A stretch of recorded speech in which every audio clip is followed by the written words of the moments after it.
My name is Jessica Norwood, and I specialize more in the audio and internet broadcasting area. I went to school here, and at the time, digital media was part of the marketing and graphic communications program. So I went with that and then took all the certificates related to digital media. It wasn't until I was in the field where I learned the majority of the digital media side of it. My first memory working in the field with digital media was when I was working at a photography studio, which was my main job as a designer and videographer and things like that. And we mostly at the studio did photography, but I got a project from the state and I was given a piece of video that was a one-camera setup with a 94-year-old man talking, telling his life story for 3 hours. 3 solid hours. And then I was told I had to take that and cut it down to 5 minutes or less. So I got it cut down to 5 minutes. I spent 40 hours just cutting it down and timing everything and getting it right and figuring out what portion of it I actually wanted to use. And then when I got it down to 5 minutes, they said, oh, well, we have this slideshow of his photographs that need to be put at the end.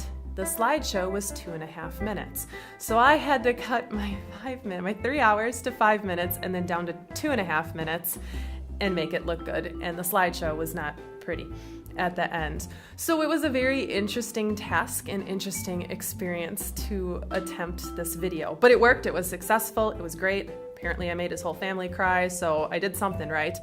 But creating that something from nothing is the biggest challenge. So sometimes you're given something, you just sit there and you laugh at it, like, what on earth am I going to do with that?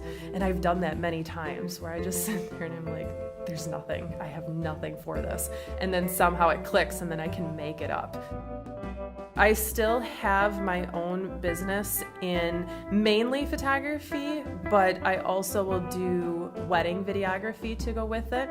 I would say at least 1 to 2 times a month I have a big session come through or an edit that will come through for something, and I'll do all the work for that. So we base a lot of our projects off of real life projects so that students will emulate exactly what would happen. Granted, time frames are always different, so the more productive you can be, the more organized you can be with your content, the better off you're going to be when you actually go into the field. And then I think anything you can do just to keep learning, which is why we give the students as many references as we can, because we want to promote that learning or that want to learn, because we only have 2 years. And to go beyond the program, we want to make sure that you continue to learn new things or just take what you've learned and add to it and take it more to an advanced level. So the projects are based that way so that it is a real life opportunity that you just have a little bit more creative freedom with than a real life project where, you're kind of given, I guess, sometimes just a little bit more direction with that or more specific information, whereas at least with the class projects, we can offer the ability to be more creative, and that helps when you're a little bit more restricted in the field with certain things.